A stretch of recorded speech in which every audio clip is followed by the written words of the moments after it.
1 Samuel capítulo 5. A arca na terra dos filisteus. Os filisteus, pois, tomaram a arca de Deus e a trouxeram de Ebenezer a Asdod. Tomaram os filisteus a arca de Deus e a colocaram na casa de Dagom e a puseram junto a Dagom. Levantando-se, porém, na madrugada do dia seguinte, os moradores de Asdod viram que Dagom estava caído com o rosto em terra diante da arca do Senhor. Tomaram a Dagom e tornaram a pô-lo no seu lugar. E levantando-se de madrugada no dia seguinte pela manhã, eis que Dagom jazia caído, com o rosto em terra diante da arca do Senhor. Porém a cabeça de Dagom e as duas mãos estavam cortadas sobre a soleira da porta. Somente o tronco ficou de Dagom. Por isso nem os sacerdotes de Dagom, nem nenhum de todos os que entram na casa de Dagom pisam a soleira da porta de Dagom, em Asdod até o dia de hoje. Porém, a mão do Senhor pesou sobre os moradores de Asdod, e os afligiu e os feriu com hemorroidas em Asdod e nos seus limites. Vendo então os homens de Asdod o que aconteceu, disseram: não fique conosco a arca do Deus de Israel, pois a sua mão é dura contra nós e contra Dagom, nosso Deus. Por isso enviaram mensageiros e congregaram a si todos os príncipes dos filisteus e disseram: que faremos nós da arca do Deus de Israel? E responderam: a arca do Deus de Israel será levada até Gate. Assim levaram para lá a arca do Deus de Israel. E sucedeu que assim que a levaram, a mão do Senhor veio contra aquela cidade, com muito grande terror, pois feriu aos homens daquela cidade, desde o pequeno até o grande, e tinham hemorroidas nas partes íntimas. Então enviaram a arca de Deus a Ecrom. Sucedeu, porém, que vindo a arca de Deus a Ecrom, os de Ecrom exclamaram, dizendo: transportaram para nós a arca do Deus de Israel, para nos matarem até a nós e ao nosso povo. E mandaram chamar a todos os príncipes dos filisteus e disseram: devolvei a arca do Deus de Israel e torne para o seu lugar, para que não mate nem a nós, nem ao nosso povo, porque havia terror mortal em toda a cidade, e a mão de Deus pesara muito contra eles, e os homens que não morriam eram tão atacados com hemorroidas que o clamor da cidade subia até o céu. Capítulo 6. A arca é devolvida. Havendo, pois, estado a arca do Senhor na terra dos filisteus 7 meses, os filisteus chamaram os sacerdotes e os adivinhadores, dizendo: que faremos nós com a arca do Senhor? Fazei-nos saber como a tornaremos a enviar ao seu lugar. Os quais disseram: se enviardes a arca do Deus de Israel, não a envieis vazia, porém sem falta enviareis uma oferta para a expiação da culpa. Então sereis curados e sabereis porque a sua mão não se retira de vós. Então disseram: qual é a oferta pela culpa que lhe havemos de enviar? E disseram, segundo o número dos príncipes dos filisteus, 5 hemorroidas de ouro e 5 ratos de ouro, porquanto a praga é uma mesma sobre todos vós e sobre todos os vossos príncipes. Fazei, pois, umas imagens das vossas hemorroidas e dos vossos ratos que andam destruindo a terra, e dai glória ao Deus de Israel.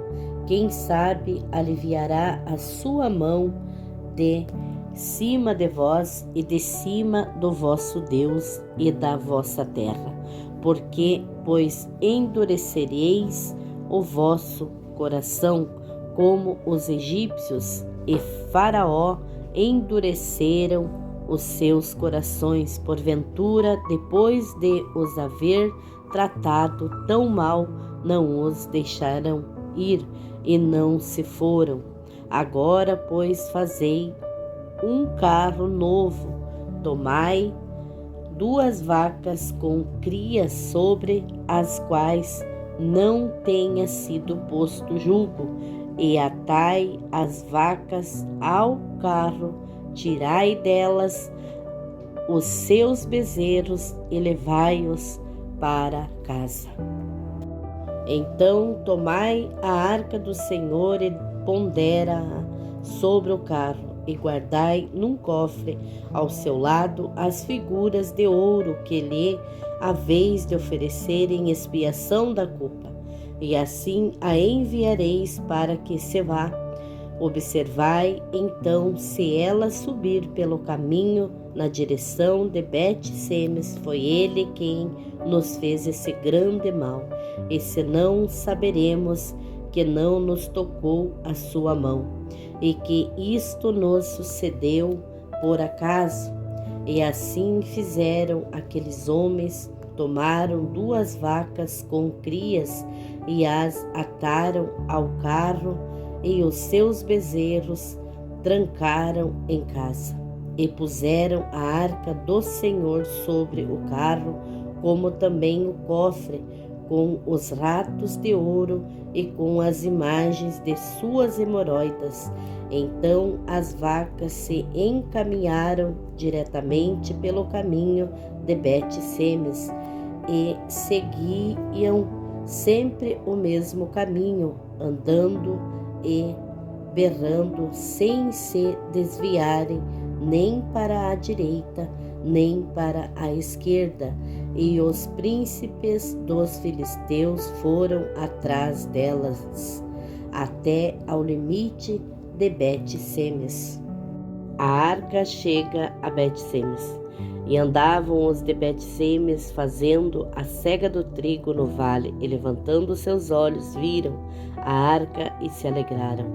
E o carro chegou ao campo de Josué, o Bet-Semita, e parou ali onde havia uma grande pedra, e fenderam a madeira do carro e ofereceram as vacas ao Senhor em holocausto.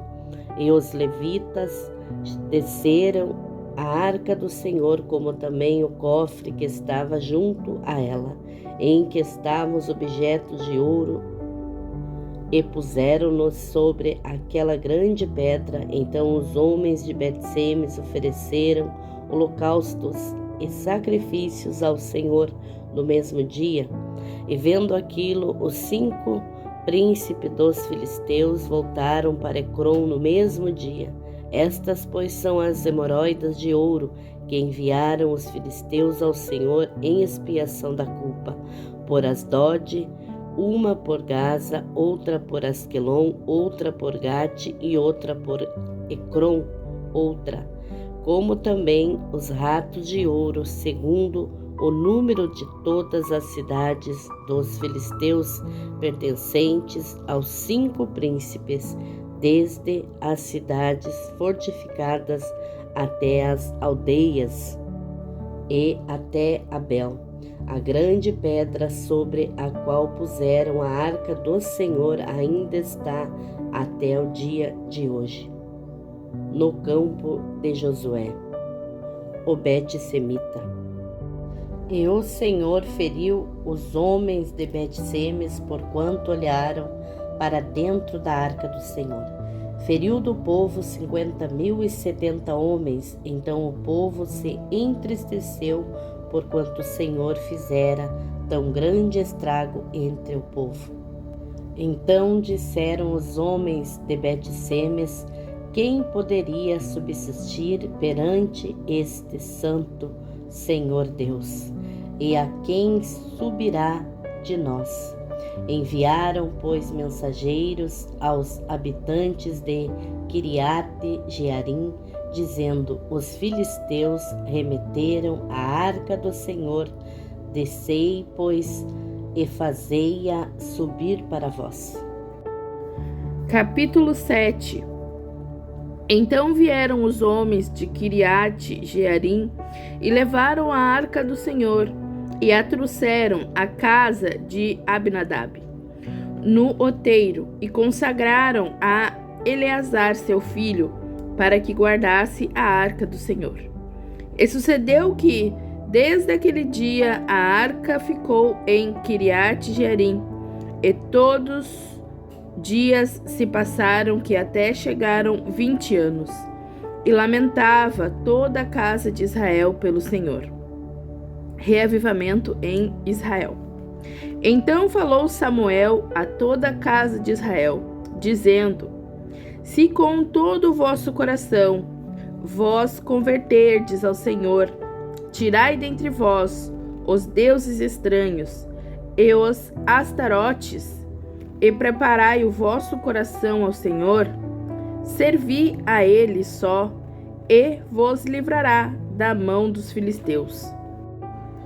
Então os filhos de Israel tiraram dentre si aos Baalins e aos Astarotes e serviram só ao Senhor.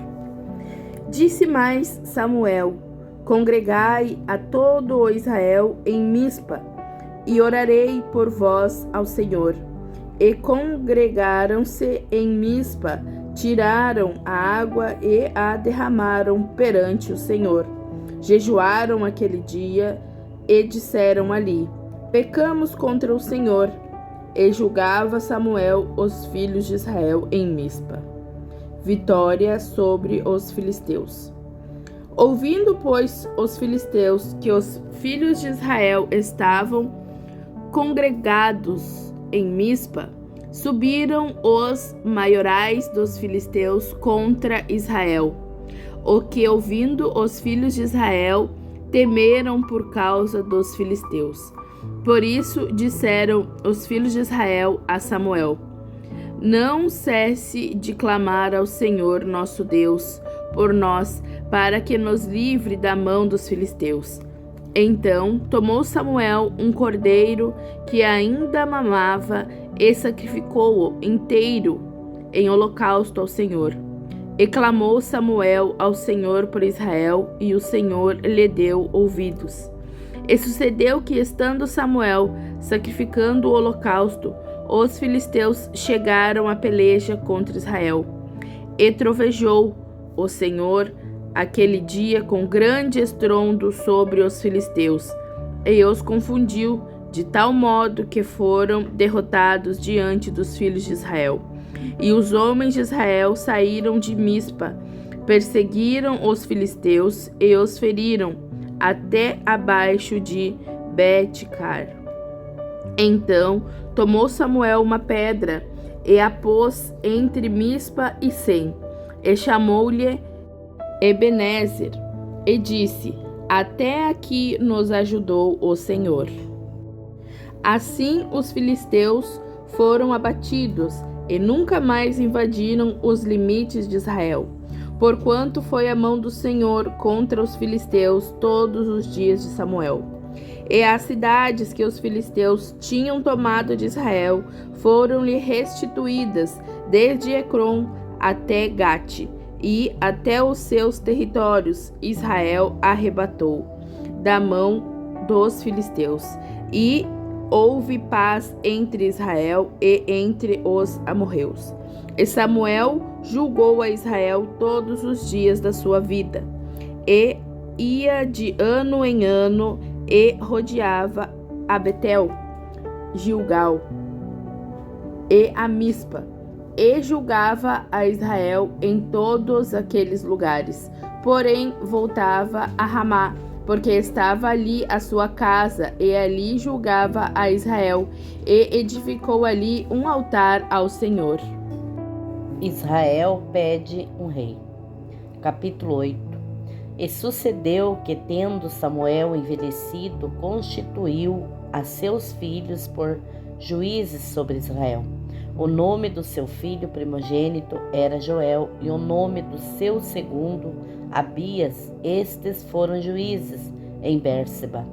Porém, seus filhos não andaram pelos caminhos dele, antes se inclinaram à avareza e aceitaram o suborno e perverteram o juízo. Então todos os anciãos de Israel se congregaram e vieram a Samuel em Ramá e disseram-lhe: Eis que já estás velho, e teus filhos não andam pelos teus caminhos. Constitui-nos, pois, agora um rei sobre nós, para que ele nos julgue como o tem todas as nações. Porém, esta palavra pareceu mal aos olhos de Samuel, quando disseram: Dá-nos um rei para que nos julgue. E Samuel orou ao Senhor, e disse o Senhor a Samuel: Ouve a voz do povo em tudo quanto te dizem, pois não te tem rejeitado a ti, antes a mim me tem rejeitado, para eu não reinar sobre eles, conforme a todas as obras que fizeram desde o dia em que os tirei do Egito até o dia de hoje. A mim me deixaram e a outros deuses serviram, assim também fazem a ti. Agora, pois, ouve a sua voz, porém protesta-lhes solenemente e declara-lhes qual será o costume do rei que houver de reinar sobre eles. E falou Samuel todas as palavras do Senhor ao povo, que lhe pedia um rei. E disse: Este será o costume do rei que houver de reinar sobre vós. Ele tomará os vossos filhos e os empregará nos seus carros e como seus cavaleiros, para que corram adiante dos seus carros, e os porá por príncipes de 1000 e de 50, e para que lavrem a sua lavoura, façam a sua colheita, fabriquem as suas armas de guerra e os petrechos de seus carros. Ele tomará as vossas filhas para perfumistas, cozinheiras e padeiras, e tomará o melhor das vossas terras, das vossas vinhas, dos vossos olivais, e os dará aos seus servos. As vossas sementes e as vossas vinhas ele dizimará para dar aos seus eunucos e aos seus servos. Também os vossos servos, as vossas servas, os vossos melhores moços e os vossos jumentos, ele tomará e os empregará no seu trabalho. Dizimará o vosso rebanho, e vós lhe servireis de servos. Então, naquele dia, clamareis por causa do vosso rei, que vós houverdes escolhido, mas o Senhor não vos ouvirá naquele dia. Porém, o povo não quis ouvir a voz de Samuel e disse: Não, mas haverá sobre nós um rei, e nós também seremos como todas as outras nações. O nosso rei nos julgará, sairá adiante de nós e fará as nossas guerras. Ouvindo, pois, Samuel todas as palavras do povo, as repetiu aos ouvidos do Senhor. Então o Senhor disse a Samuel: Dá ouvidos à sua voz e constitui-lhes rei. Então Samuel disse aos homens de Israel: Volte cada um à sua cidade.